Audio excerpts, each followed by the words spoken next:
तो वैसे बंदी हैं, उनको प्रातः छोड़ दो, अगर नहीं छोड़ोगे तुम्हारा धन परिवार वैभव सब मैं नष्ट कर दूंगा। ऐसा सुनते ही जब कहा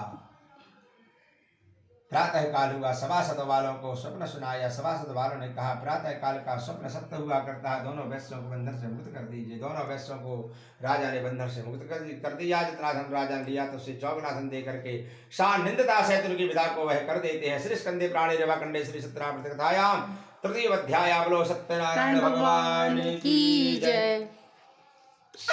सोतोवाचो तृतीय अध्याय।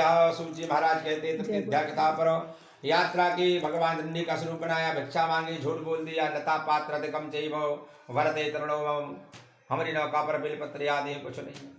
ऐसा कहते हुए भगवान अंतर ध्यान हो गए। सत्यम भवतु ते वचा।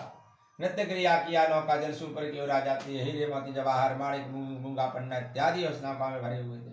सब बेलपत्र आदि बन गए। सिर पटकने लगा। जमाई राजा खड़े हुए। सिर पटकने से कोई काम नहीं चलता, जिससे तुमने झूठ बोला है उन्हीं की शरण में जाइए, वही कल्याण करेंगे। ऐसा कहते हुए भगवान की स्तुति किया। प्रतिपाल रघुवंश मणि करुणा सिंधु खरार और गए शरण प्रभु राखिया सब अपराध विसार। अपराध सहस्त्राणि और क्रियंते हरद संभवा और दासोमति मां मत्वा क्षमस्व जगदीश्वरो। मेरे अपराधों को क्षमा कीजिए।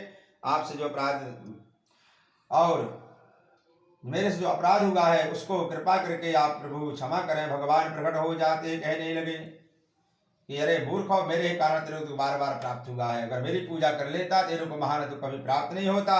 बार बार क्षमा याचना की। भगवान दीन बंधु हैं, तभी उनका नाम दीन बंधु कहा गया है। दीनों पर दया करते हैं भगवान। इस प्रकार से भगवान इच्छित वर देते हुए अंतर ध्यान हो गए। यहाँ पर नगर निगरा दोनों में तरुटिया भगवान कथा का गायन कर रही थी और कलावती को पता चला। कलावती ने प्रसाद को त्याग दिया और पति के दर्शन करने के लिए चली आए। भगवान रुष्ट हो जाते हैं। कलावती के पति को भगवान ने समुद्र किनारे दृश्य कर दिया नौका के सहित। जब आकाशवाणी हुई, सती होने लगी, आकाशवाणी हुई, तब कहा कि हे बेटे, तेरे पति जीवित हैं, मैंने समुद्र किनारे दृश्य कर दिया नौका के सहित। तूने मेरे प्रसाद का परित्याग करके आई है, प्रसाद ग्रहण करके आ, तेरे पति अवश्य मिल जाएंगे।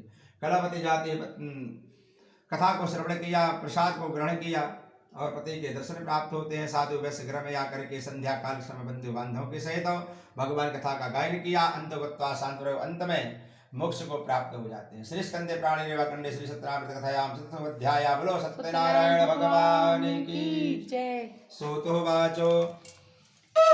पंचम अध्याय कथा पर सूत जी महाराज